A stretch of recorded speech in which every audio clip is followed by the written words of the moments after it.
Hi hello friends, എല്ലാ കൂട്ടുകാർക്കും നാളത്തെ നടക്കാൻ പോകുന്ന എപ്പിസോഡിന്റെ റിവ്യൂയിലേക്ക് സ്വാഗതം. അങ്ങനെ നാളെ നമ്മുടെ ഇഷിതയാണെങ്കിൽ ആകെ സന്തോഷത്തിലാണ് കേട്ടോ. ഇഷിത നല്ല ഉറച്ച തീരുമാനത്തിലാണ് ധ്യാനത്തിന് പോയിട്ട് എടുത്തിരിക്കുന്നത്. എന്തൊക്കെ വന്നാലും തനിക്കൊരു മോള് കൂടി ഉണ്ടെന്ന്, ഒരു മോളുണ്ടെന്ന് താൻ ഇത്ര നാൾ വിശ്വസിച്ച്, ചിപ്പി തന്റെ മോളാണല്ലോ, മോളുണ്ട്, അവൾക്കൊരു ചേട്ടനിൽ നിന്നുള്ള വിഷമം അവൾക്കും ഉണ്ട്. അപ്പൊ ഇഷാദിനെ സ്വന്തം ആക്കണം എന്നുള്ള എപ്പോഴും ഉള്ളൊരു ആഗ്രഹവും ഇഷിതക്ക് ഉണ്ടായിരുന്നു.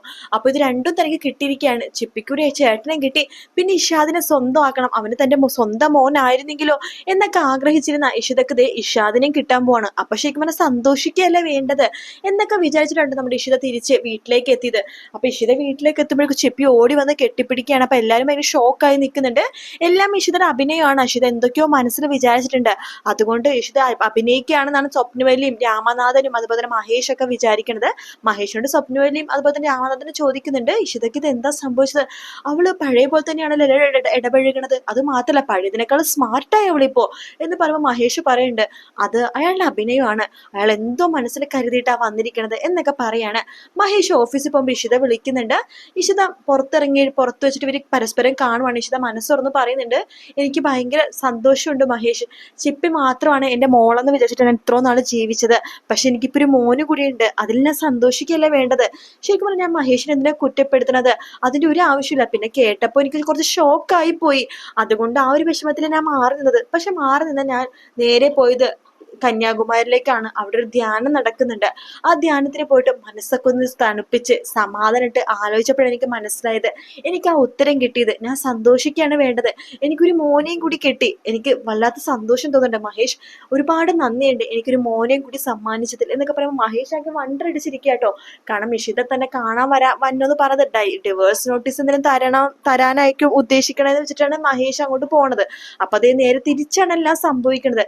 ഇഷിത ഭയങ്കര സന്തോഷത്തിലാണ്. തിരിച്ച് വീട്ടിലേക്ക് എത്തുന്ന ഇഷിതയുടെ സ്വഭാവത്തിൽ അപ്പോഴും മഹേഷിന് ഡൗട്ടാണ് കേട്ടോ, ഇയാൾ എന്നെ പറ്റിക്കുകയാണോ, ഇനി ഡിവേഴ്സ് നോട്ടീസ് എങ്ങാനും കയ്യിലുണ്ടാകോ, രാത്രി ആകുമ്പോഴേക്കും തരാൻ നിൽക്കുമായിരിക്കും, അല്ലെങ്കിൽ തനിക്ക് വെച്ചിരിക്കാൻ അതിനേക്കാളും വലിയ വലിയ പണിയാണോ വെച്ചിരിക്കുന്നത്, നാളെ വല്ല പോലീസ് വരുമ്പോൾ അത് തന്നെ പിടിച്ചുകൊണ്ട് പോകുമോ, അങ്ങനെ പല പല ചിന്തകളാട്ടോ മഹേഷിന്റെ ഉള്ളില്.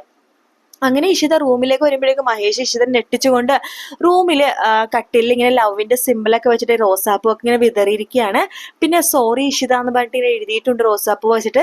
ഇഷിതക്ക് ചെറിയൊരു ചിരിയും വരുന്നുണ്ട്, എന്നാണോ വരുന്നുണ്ട്. ഇതെന്താ മഹേഷ് ചോദിക്കുമ്പോ, അല്ല ഞാൻ തന്നോട് ഒരുപാട് തെറ്റ് ചെയ്തു, ഒരുപാട് കാര്യങ്ങൾ മറച്ചു വെച്ചു, താൻ എന്റെ നല്ലൊരു പാർട്ട്ണറാണ്, എനിക്ക് എല്ലാം സംസാരിക്കാൻ പറ്റുന്ന നല്ലൊരു ഫ്രണ്ടാണ്, എന്നിട്ട് പോലും ഞാൻ തന്നോട് ഒന്ന് എല്ലാം ഒളിച്ചു വെച്ചു, തന്നോട് ഒന്നും തുറന്നു പറഞ്ഞില്ല, എല്ലാത്തിനും സോറി ഇഷിത, സത്യം പറയട്ടെ ഇനി എന്റെ ജീവിതത്തിൽ ഒരു രഹസ്യവും സത്യമാണ് എന്ന് പറയാണ്. ഇഷിത പറയുന്നത്, അതെനിക്ക് മനസ്സിലായി മഹേഷ് എന്ന് പറയാണ്. അതിനെയാണോ മഹേഷ് ഇങ്ങനെയൊക്കെ ബെഡൊക്കെ അലങ്കരിച്ചിരിക്കുന്നത്, ഇത് കണ്ട എന്തോ ഫസ്റ്റ് നൈറ്റ് ബെഡ് പോലെ ഉണ്ടല്ലോ എന്ന് പറയുമ്പോ മഹേഷ് ഇങ്ങനെ ഇഷ്ടത്ത് പറയുന്നുണ്ട്, ഇപ്പൊ നമ്മൾ തമ്മിൽ ഒരു അഭിപ്രായ വ്യത്യാസങ്ങളും കാര്യങ്ങളും ഒന്നുമില്ല, നമ്മുടെ മനസ്സുകൾ തമ്മിൽ ഇപ്പൊ ഒന്നാണ് ഇഷിത, ഇപ്പൊ മനസ്സിൽ ഒരു രഹസ്യങ്ങളും ഇല്ല, ഇനി നമുക്ക് ഒന്നായിക്കൂടെ എന്ന് മഹേഷ് ചോദിക്കുകയാണ്. അത് കേൾക്കുമ്പോ ഇഷിത ഒന്നും പറയുന്നില്ല കേട്ടോ. ഇഷിത കുറച്ചൊരിങ്ങനെ ആലോചിക്കുകയാണ്. മഹേഷ് വീണ്ടും ഇഷിതത്ത് ചോദിക്കുന്നുണ്ട്, താനെന്താ ഒന്നും മിണ്ടാത്തത്, നമ്മള് ഭാര്യ ഭർത്താക്കന്മാരാണ്, അത് തനിക്ക് എപ്പോഴും ഓർമ്മ വേണം, നിയമപരമായിട്ട് തന്റെ ഭർത്താവാണ് ഞാനിപ്പോ, ഈ വീട്ടിൽ മാത്രമല്ല തന്റെ വീട്ടിലും എല്ലാവരും വിചാരിച്ചിരിക്കുന്നത് ഞാനും താനും ഭാര്യ ഭർത്താക്കന്മാരായിട്ട് ജീവിക്കുന്നത് എന്ന് തന്നെയാണ്. പക്ഷെ നമുക്കറിയാം നമ്മൾ ഭാര്യ ഭർത്താക്കന്മാരായിട്ടല്ല ജീവിക്കുന്നത്, ഈ റൂമിൽ ഞങ്ങൾ രണ്ട് അന്യന്മാരെ പോലെയാണ് ജീവിക്കുന്നത് എന്നുള്ള സത്യം, ഇനി അതിന്റെ ആവശ്യമുണ്ട് ഇഷിത, നമുക്ക് ഒന്നായിക്കൂടെ എല്ലാ അർത്ഥത്തിലും എന്ന് ചോദിക്കുമ്പോ ഇഷിത ആദ്യം ഒന്നും മിണ്ടുന്നില്ലെങ്കിൽ പിന്നീട് ഇഷിത വിചാരിക്കും, ശരിയാണ്, താൻ എന്തിനാണ് ഇത്ര നല്ലൊരു ഭർത്താവിനെയും ഒരു മോളെയൊക്കെ മിസ് ചെയ്യണത്, തനിക്കും ഒരുപാട് ആഗ്രഹങ്ങളൊക്കെ ഇല്ലേ ജീവിതത്തില്, മാത്രമല്ല തനിക്കിപ്പോ പ്രഗ്നന്റ് ആവാനുള്ള ചാൻസ് വളരെയധികം കൂടുതലാണ്, ചിലപ്പോ ഒരു കുഞ്ഞുണ്ടായാലോ അതും ഒരു സന്തോഷമുള്ള കാര്യമല്ലേ, അതുകൊണ്ട് ഇഷിത എല്ലാത്തിനും സമ്മതിക്കാട്ടോ. അങ്ങനെ മഹേഷിന് നല്ലൊരു ഭാര്യ ആവാൻ വേണ്ടി തന്നെ തീരുമാനിക്കുകയാണ്. ഇഷിത തല കുനിക്ക് സമ്മതിക്കുന്നുണ്ട്, ശരിയാണ് ഞാൻ സമ്മതിച്ചിരിക്കുന്നു, മഹേഷിന്റെ നല്ലൊരു ഭാര്യ ആവാൻ വേണ്ടി, എല്ലാത്തിനും നല്ലൊരു ഭാര്യ ആവാൻ വേണ്ടിയിട്ട് ഞാൻ തീരുമാനിക്കുകയാണ് എന്ന് പറയുമ്പോഴേക്കും മഹേഷ് ഇഷിതയുടെ മേത്തേക്ക് കൈവെക്കുകയാണ്. ശേഷം മഹേഷ് കട്ടിലേക്ക് ഇരുത്തുന്നുണ്ട്. അവരങ്ങനെ ജീവിതം തുടങ്ങാൻ വേണ്ടി അങ്ങനെ തുടങ്ങുവാട്ടോ. പക്ഷെ അതിന് ശേഷം വീണ്ടും ഇഷിതക്ക് ദുരന്തം തന്നെയാണ് ഉണ്ടാവുന്നത്. മഹേഷ് വേറെന്തോ ഒരു കാര്യം കൂടി ഒളിപ്പിക്കുന്നുണ്ട്, അതെന്താന്ന് കാണിക്കുന്നില്ല. എന്തായാലും മഹേഷിന്റെ ആ ഒരു സംഭവം നമ്മുടെ ഇഷിതക്ക് വേസ്റ്റ് ബിന്നിൽ നിന്നാണ് കിട്ടുന്നത്, ഒരു ചെറിയ പേപ്പർ ആട്ടോ.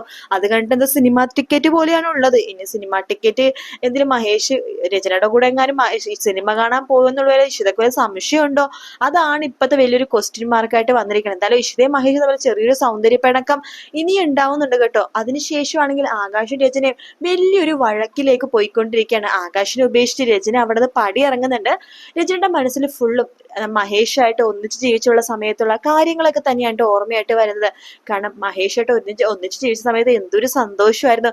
മഹേഷ് തന്നെ പണം കുറച്ച് കുറവാണെങ്കിലും തന്നെ ഒരുപാട് സ്നേഹിച്ചിട്ടുണ്ടായിരുന്നു. തന്നെ ഭാര്യയായിട്ടുള്ള സമയത്ത് ഒരു പെണ്ണുങ്ങളുടെ മുഖത്ത് പോലും മഹേഷ് നോക്കില്ലായിരുന്നു.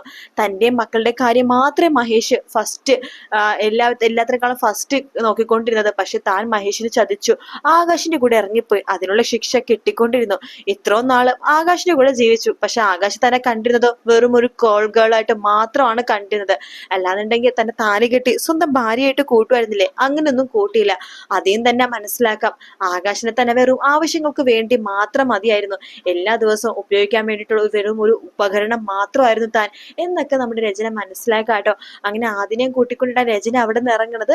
പക്ഷെ രചനയ്ക്ക് എവിടെ പോണോന്ന് അറിയില്ല. രചന ആകെ കൺഫ്യൂഷനിലാണ്. മിക്കവാറും മഹേഷിന്റെ വീട്ടിൽ തന്നെ വരാനാണ് ചാൻസ്. കാരണം രചനക്ക് പറയാനായിട്ട് വീടോ കാര്യങ്ങളോ ഒന്നും ഇല്ലെന്ന് തോന്നുന്നു. കാരണം അങ്ങനെയാണ് ഇതിന്റെ റീമേക്ക് ഭാഗങ്ങളിലൊക്കെ അങ്ങനെയാണ്. രചനക്ക് അങ്ങനെ വേറെ വീടോ കുടിയോ ഒന്നും തന്നെ ഇല്ല. അല്ലെങ്കിൽ വല്ല എവിടെയെങ്കിലൊക്കെ ഫ്ലാറ്റിൽ എവിടെയെങ്കിലും റൂമും കാര്യങ്ങളൊക്കെ എടുക്കുമായിരിക്കും. പക്ഷെ മഹേഷിന്റെ ജീവിതത്തിൽ ഇടിച്ചു കയറി വരാൻ വേണ്ടി രചന നോക്കുന്നുണ്ട് കേട്ടോ.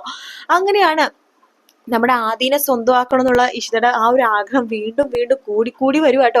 എങ്ങനെയെങ്കിലൊക്കെ ആദീനെ ഇങ്ങോട്ട് കൊണ്ടുവന്നാൽ മതി എന്ന് മാത്രമേ ഇഷിതക്കുള്ളൂ. അപ്പൊ ഈ ഒരു ആഗ്രഹം ഇഷിത ഇടക്കിടക്ക് നമ്മുടെ ആ വിനോദിനോടും മഹേഷിനോടും വീട്ടുകാരോടും പറയണ്ട, എത്രയും പെട്ടെന്ന് ആദ്യം ഇങ്ങോട്ടൊന്ന് വരണം, അവൻ എങ്ങനെയെങ്കിലൊക്കെ ഇങ്ങോട്ട് കൊണ്ടുവരണം എന്നൊക്കെ പറയണം. ഇവിടെ എത്തിക്കഴിഞ്ഞാൽ അവനെ എങ്ങനെയെങ്കിലൊക്കെ തന്നെ അവന്റെ സ്വഭാവം മാറ്റിയെടുത്തോളാം, അവനൊരു നല്ല കുട്ടിയാക്കിക്കോളാം എന്നൊക്കെ പറയാണ്. പക്ഷെ മഹേഷിന് അങ്ങനെ ആദിനെ കൊണ്ടുവരാൻ ഒരു ധൈര്യമില്ല. കാരണം മഹേഷിനെ ആദിനെ കണ്ണെടുത്താൽ കണ്ടിട്ടല്ലോ. പിന്നുള്ളത് വിനോദാണ്. വിനോദിന് ആദ്യം വലിയ കുഴപ്പമൊന്നുമില്ല. കാരണം ആകാശിന്റെ ഫ്രണ്ട് ആണല്ലോ വിനോദ്. ആ ഒരു ചെറിയൊരു പരിഗണന ആദിക്ക് വിനോദിനോടുണ്ട്. അങ്ങനെ വിനോദ് വിചാരിച്ചാൽ മാത്രമേ ആദിനെ കൊണ്ടുവരാൻ പറ്റുള്ളൂ ഇഷിതക്കും അറിയാം. അപ്പൊ ആ ഒരു സഹായം ഇഷിത വിനോദിനോട് ചോദിക്കുകയാണ്. വിനോദ്, എനിക്ക് ആദിനെ എങ്ങനെയെങ്കിലൊക്കെ ഇവിടെ കൊണ്ടുവരണമെന്നൊരു ആഗ്രഹമുണ്ട്. മഹേഷും വീട്ടുകാരും ഒരുപാട് ആഗ്രഹിക്കുന്നുണ്ട്. വിനോദിനും ആഗ്രഹമില്ലേ അവൻ നമ്മുടെ കൂടെ നിൽക്കണമെന്ന്? തീർച്ചയായിട്ടും ഉണ്ട് ഏടത്തി എന്ന് പറയാണ്. അവൻ എങ്ങനെയൊക്കെ ഇവിടേക്ക് എത്തിക്കണം. അല്ലാന്നുണ്ടെങ്കിൽ ആ കുട്ടി നശിഞ്ഞു പോകും. ആകാശാണെങ്കിൽ അവനെ ഗൺ ഷൂട്ട് ചെയ്യാനൊക്കെ പഠിപ്പിച്ചുകൊണ്ടിരിക്കുകയാണ്. ഇത്ര ചെറുപ്പത്തിൽ തന്നെ എന്തൊക്കെ ദുശീലമാണെന്ന് അറിയാവോ? കഴിഞ്ഞ ദിവസം സിഇഒയുടെ മീറ്റിംഗ് ഉണ്ടായിരുന്നു.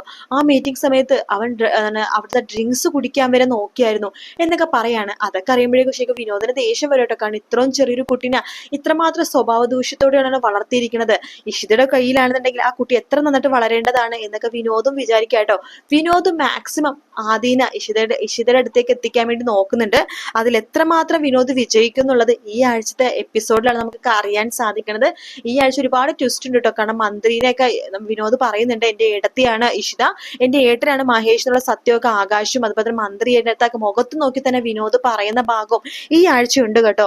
വീഡിയോ ഇഷ്ടപ്പെടുകയാണെങ്കിൽ ലൈക്ക് ചെയ്യാനും സബ്സ്ക്രൈബ് ചെയ്യാനും കമന്റ് ചെയ്യാനും മറക്കല്ലേ. മറ്റൊരു വീഡിയോ കാണാം. Take care.